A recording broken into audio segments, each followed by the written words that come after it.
You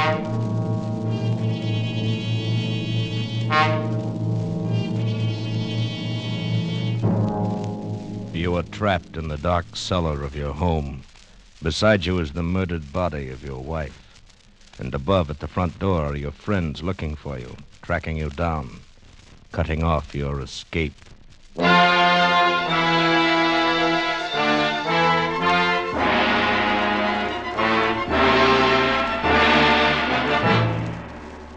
Escape, produced and directed by William N. Robeson, and carefully contrived to free you from the four walls of today for a half hour of high adventure.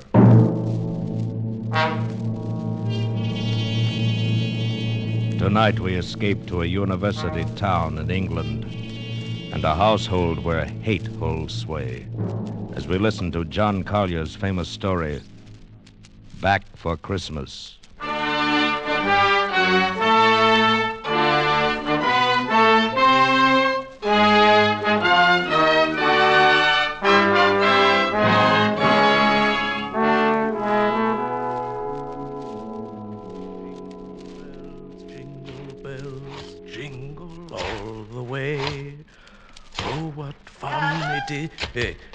Yes, my dear. What on earth are you doing down here in the cellar? Why, just a little digging. And why, may I ask, have you chosen this day of all days to dig up the cellar floor? Why, I thought as the weather has been so damp, this would be an excellent time to plant my devil's garden. Devil's garden? Whatever nonsense is that? Oh, that's my little joke about it. You see, I've managed to secure some of the spores of several unclassified wild orchids.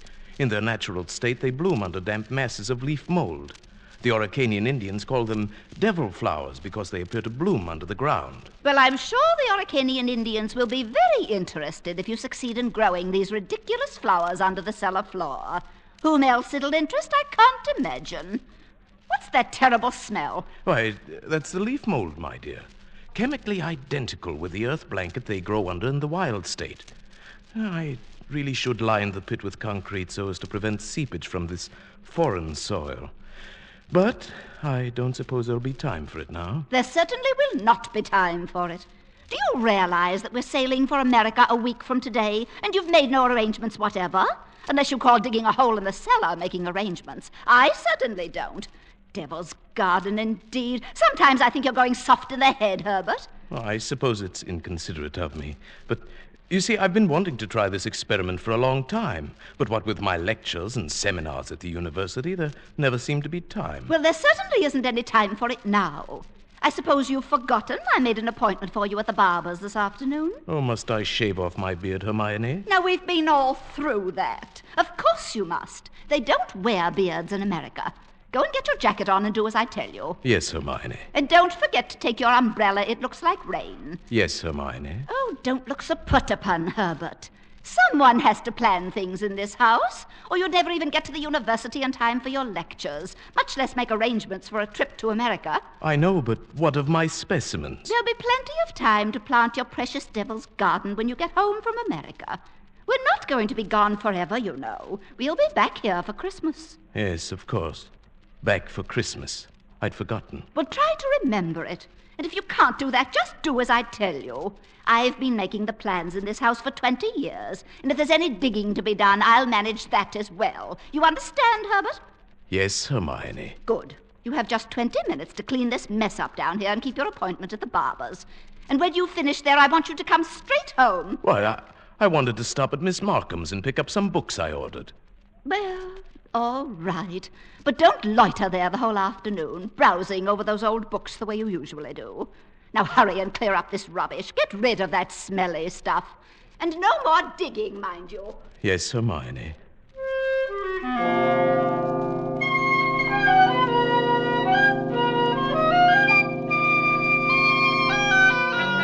Yes, Hermione.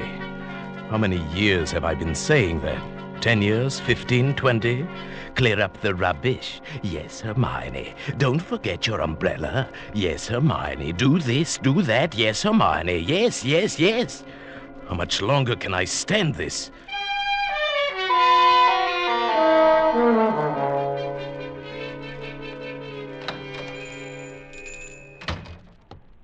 Good evening, sir. Good evening, Miss Markham. Why, Why, it's Professor Carpenter, isn't it?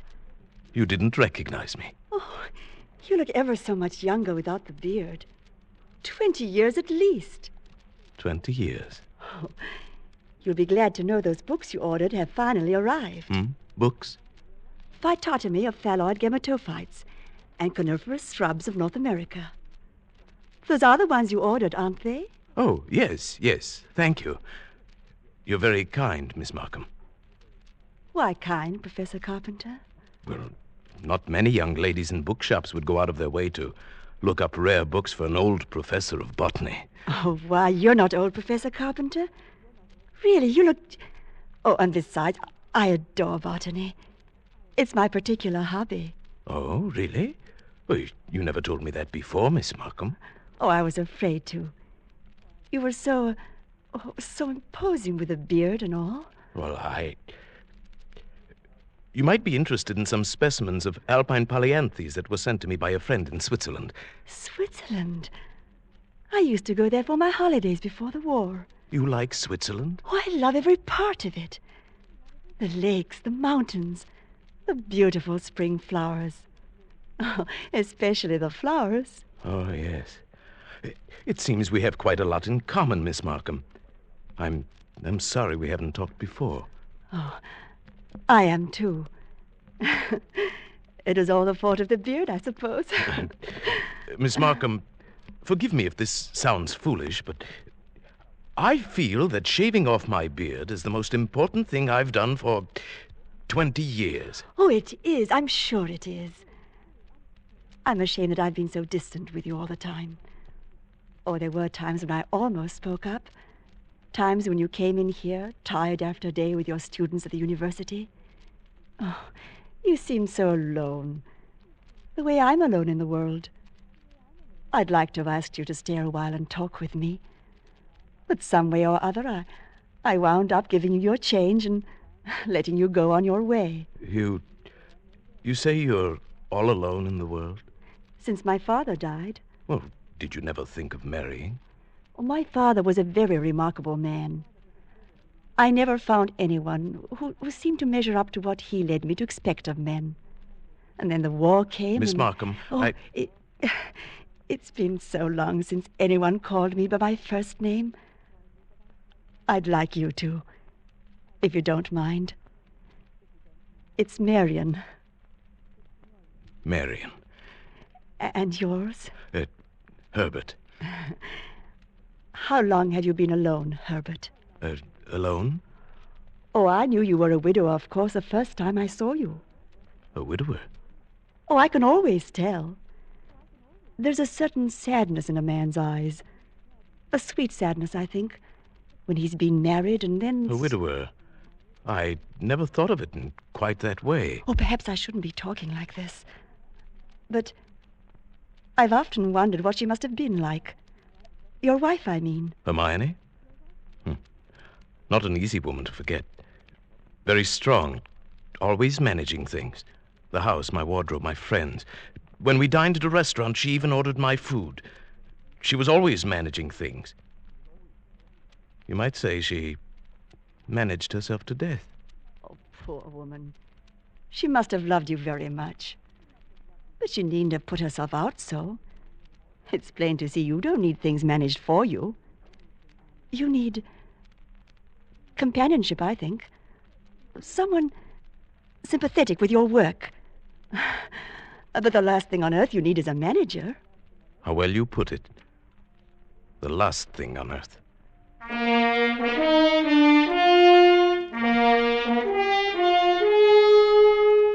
That's the first time I thought of it, of course.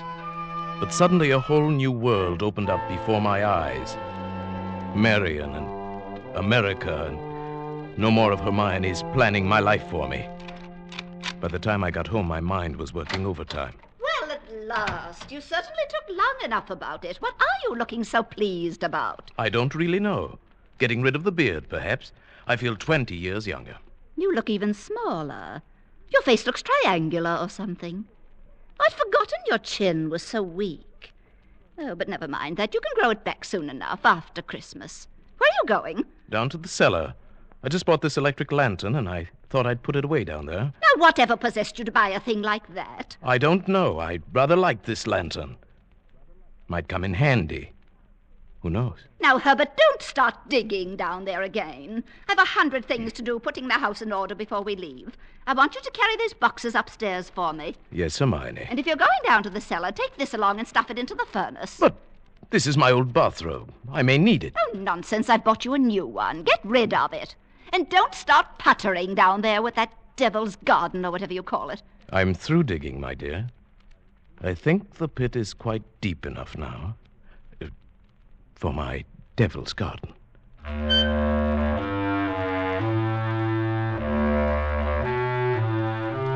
It would all have to be carefully planned, of course. Just as carefully planned as Hermione was planning the trip to America. We both went about our respective engagements as the days passed.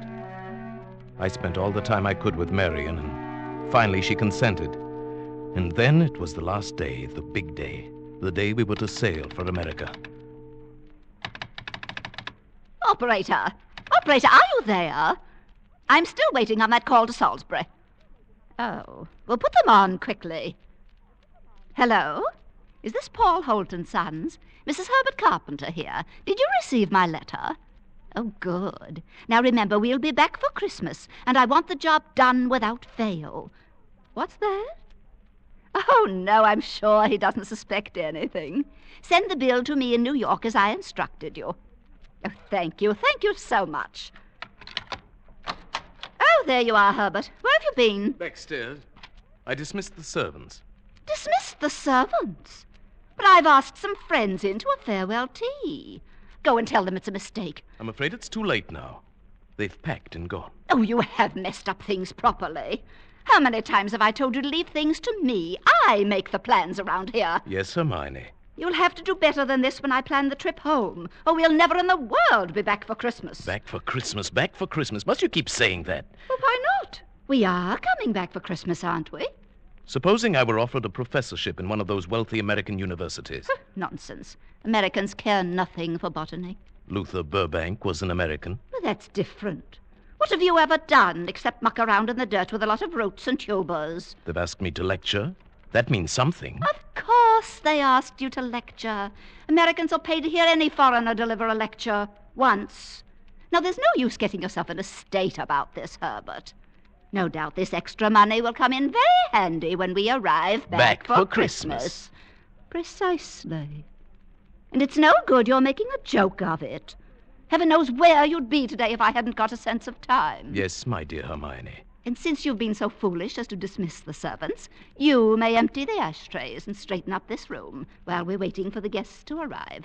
I'm going upstairs to change. Call me when they get here. Yes, Hermione. Yes, Hermione. Yes, Hermione. For 20 years, Hermione, always so right. Thought of everything. Well, not quite everything. She's dressing now. Safe to call Marion. Oh, if Marion were to change her mind now. If she had any idea I was not a widower. Hello? Hello? Marion? Herbert? No, my darling. Nothing's wrong. My plans are the same. Unless you've changed. Good. We'll meet in New York as we planned. Yes, I do love you, my darling. Herbert? I'm sorry, I can't talk any longer. Yes, I'll meet you in New York a week from tomorrow without fail. Goodbye till then. Herbert, were you talking on the phone just now? Yes, Hermione. Whoever was it? Freddie Sinclair, of course. Oh, didn't I hear you say something about meeting somebody in New York? Why, yes. Old Freddie said he might possibly get out to America before we leave, and I said, of course, we'd meet him there if he decides to go. That seems very peculiar. But then all of your friends are peculiar. Yes, Hermione. And just look at your jacket. Have you been digging in that cellar again? Yes, Hermione. Well, there's no need for it. You can't possibly get that Devil's Garden thing finished. Go and change your clothes before the guests arrive. Yes, Hermione. Oh, never mind. I see somebody coming up the walk now. Go and let them in. Yes, Hermione. Herbert. Yes, my dear. Look out the window. There's Professor and Mrs. Hewitt. But who's that with them? Why, Precisely. Freddie Sinclair. peculiar. You should have been talking to him on the phone not 3 minutes ago. And now here he is. Yes. Yes, isn't it? But then, as you say, Hermione, all of my friends are peculiar. Not half so peculiar as you. Digging in the cellar an hour before we leave for America. Just look at yourself. And now that I think of it... Yes, Hermione? Oh, never mind. Go and let them in. You were going to ask me something, Hermione. But the hole I'm digging in the cellar. Oh, good heavens. Stop rolling your eyes about that way. One would think you were digging a grave down there instead of a storage bin. Yes, Hermione. What's that? I said yes, Hermione. Oh, bother. Open the door and stop saying yes, Hermione. I think, my dear, I've said it for the last time.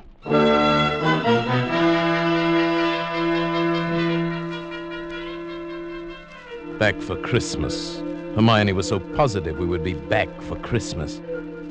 That last afternoon, pouring tea for a few friends who had come in to say last-minute farewells, she kept reiterating... Oh, I promise you, Mrs. Hewitt. Remember, we absolutely must have you with us for Christmas. Oh, we'll be back. It's not absolutely certain, of course. Herbert, what do you mean it's not certain? Of course it's certain.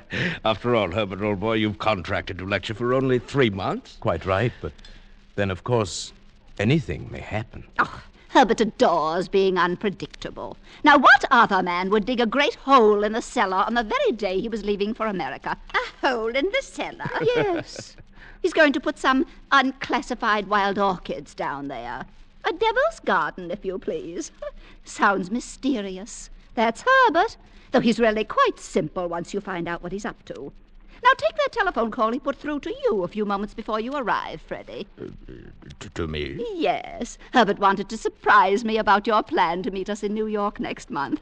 That's why he called, of course, to ask you not to mention it. But, my dear Hermione, Herbert couldn't possibly have telephoned me within the past hour. I've been walking in the park since 3. He didn't telephone you? Well, how could he? And as for my going to America... Oh, now, come, Freddie.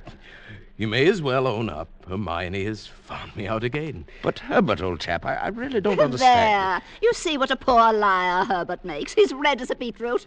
Aren't you ashamed of yourself, Professor, stringing poor Hermione along like that? And as for you, Freddie, I'm furious you said nothing to us about going to America. But look here, old girl, I've been trying to tell everyone that I have no... stuff and nonsense. The game's gone on long enough. Perhaps Herbert's merely planning a surprise for me. Yes, let's leave it at that, my dear. Well, we must start getting ready. It was marvelous of you to come in to say goodbye. And don't worry about Herbert's little jokes. I will bring him back for Christmas. You may rely on it. They all believed her. For years, she'd been promising me for dinner parties, garden parties, committees. And the promises had always been kept. This time, they wouldn't be. I'd seen to that.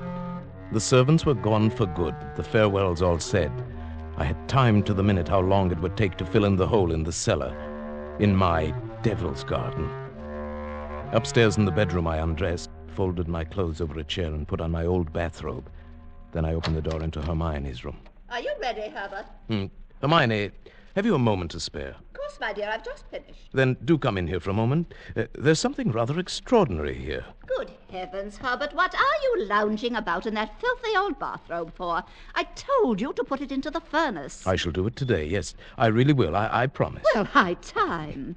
Now, what is it you want to show me? In the bathroom here. Just look. Who in the world do you suppose dropped a gold chain down the bathtub drain? Nobody has, of course. Nobody wears such a thing in this house. Then what's it doing there? I don't see anything. Here. I'll hold this flashlight for you. If you lean right over, you can see it shining deep down. Oh, such a lot of nonsense. Just whisper. I don't see it, Herbert. Go on looking, Hermione. In just a moment. Herbert, I absolutely refuse to wait. Herbert, what are you doing? Take your hands off my neck. I will, Hermione, just as soon as I've finished the arrangements for my trip to America. What are you talking about? You thought you were the only one who could plan things, didn't you, Hermione? Well, I've been making some plans of my own this past week. In exactly 2 minutes, you'll be dead, Hermione. You see, 2 minutes. I've planned it very accurately. You'll never get away with it. Let me go. I thought you'd say that, but I will get away with it. You won't mind the smell of the leaf mold down in the cellar when I take you there today. Yes, that's where you're going, Hermione. Into my devil's garden that annoyed you so much. Oh. The soil is full of clay. It won't settle too much. In a month or so, it won't even look as if it had been dug up. My friends, they all expect me back for Christmas. If they don't hear from me, they'll wonder. And if I don't come back, they'll start asking questions. Oh, no, they won't. Because you'll write them letters, Hermione, on the typewriter, as you always do. They'll be signed H in that neat, cryptic way you always sign your notes to your friends. Let me up. No. It won't work, Herbert. You never were any good at planning things. Oh, but I've changed, my dear. I've learned from watching you all these years. The lecture people in America, they'll expect you to be traveling with your wife. I will be traveling with my wife, but her name will not be Hermione. Fortunately, they'd never met you. I'll write a few letters home for you, then fewer and fewer. Write letters signed with my own name, always expecting to get back, but never quite able to. I'll keep the house 1 year, and then another and another. They'll get used to it. I might even come back alone in a year or two and clear it up properly. Say you died in America. Nobody will ever suspect you're lying under the floor of the cellar in this very house. Oh, but it won't work, I tell you. That pit you dug in the cellar, I can assure you, my dear Hermione, it will serve its purpose well. Sorry, my dear. I've got to get this done on schedule. You have just 5 seconds to say your prayers. Herbert, you must listen. The cellar. Don't do it, Herbert. Herbert! Oh. Hey!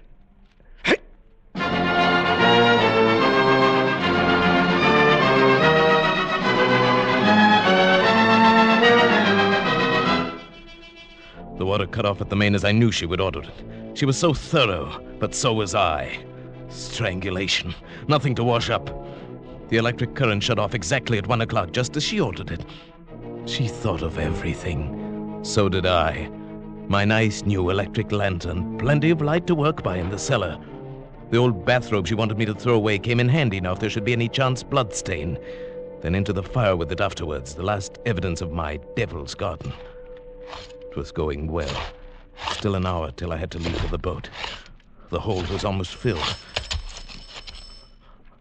No. Oh, no, not now. Go away, please. Whoever you are, go away. Did I lock the front door? If it's the Wallingfords... Oh, no, no. Go away. Go away. I say, Herbert, old thing. Woohoo, Hermione! Just keep calm, quiet. They won't look down in the cellar. Keep calm. They'll go away. Where the dickens can they be? Oh, the car's there. Maybe they popped round to Liddell's. Oh, it must be. Oh, the shops, maybe. Something at the last minute. Oh, not Hermione. Shall I shout? Oh, don't. Might not be kept. No harm in a shout, my love. No, let's come in our way back. Hermione said they wouldn't leave till 7. Oh, all right. Only I want a last drink with old Herbert. He'd be hurt, you know. All right, let's hurry. We can be back by 6:30. 6:30. There's still time.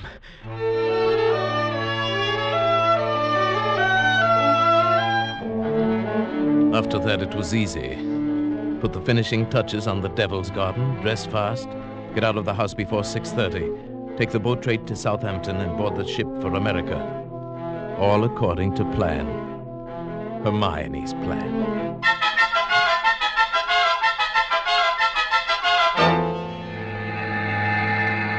I say, Stuart. Right, sir? My wife is indisposed. She'll be taking her meals in our stateroom. Oh, for the old voyage? Yes, for the whole voyage.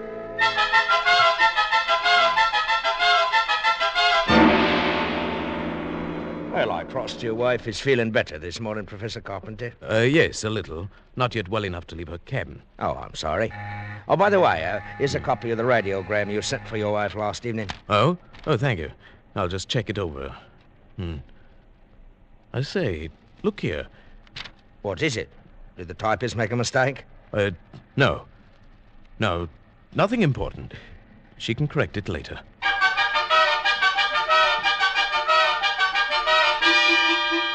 For a moment, I had the feeling that Hermione had been leaning over my shoulder again, correcting what I'd written, as she always did. I had written a radiogram to Professor Hewitt and his wife. Haven't been out of my cabin the whole beastly trip. Herbert well. We now doubt we will be back for Christmas. The copy read, we no doubt will be back for Christmas. Exactly what Hermione would have written. The rest of the voyage was uneventful, and Marion and I met in New York and were married just as we'd planned. Just as we'd planned.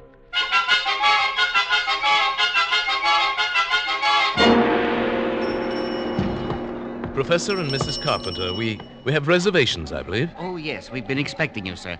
Boy, take Professor and Mrs. Carpenter's luggage up to their suite. You know, Mrs. Carpenter, you're quite a surprise.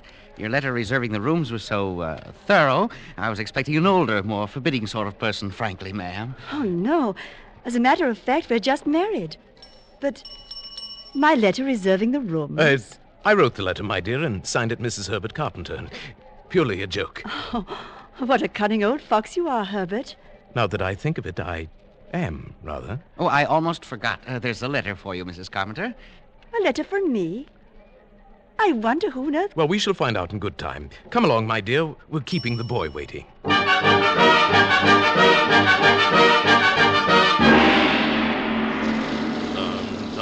Dum-dum, ba-dum-pum-pum, ba-dum, rum-pum-pum, ba-dum-pum. Nothing like a cold, brisk shower to put a man to rights. Herbert, this letter... Oh, yes, the letter. Dry my hair, will you, dear? It seems to be a bill of some sort. From a building contract in Salisbury. Oh, bother. Dry your own hair. Oh, thank you, my sweet. Let's see this bill or whatever it is. It's very puzzling. Herbert. You were a widower, weren't you? I mean, Hermione isn't still alive. I can assure you she is not. Let's have that letter. Dear madam, this is to acknowledge your order, together with the key... Together with the keys to your house in Launceston Place. Our men had no difficulty in finding the place where your husband had begun the excavation in the cellar, but apparently changed his mind at the last moment and filled it in again. Oh, no. What is it, Herbert? Our men will begin digging tomorrow, and you may rest assured that it will be a professional job and will be completed in ample time for your surprise Christmas present to your husband.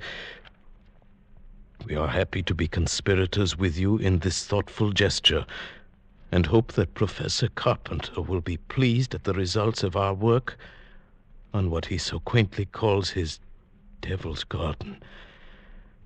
Very truly yours, Paul Holt & Sons Contractors. What does it mean, Herbert? It means that Hermione was right. I will be back for Christmas.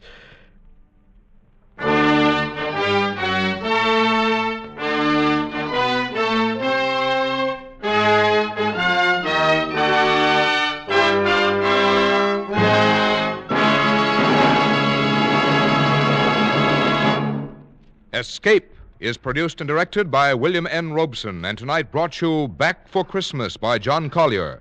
Adapted for radio by Robert Tallman, with Paul Frees as Herbert, Eleanor Audley as Hermione, and Marta Metrovich as Marion. Music is conceived and conducted by Cy Fuhrer. Next week... You were lost in a London fog, exhausted and frantic, unsure if the figures looming around you are real or creatures of your fear.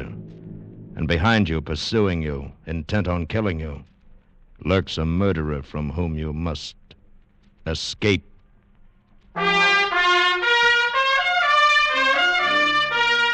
Next week, we escape with Algernon Blackwood's ghostly story, Confession.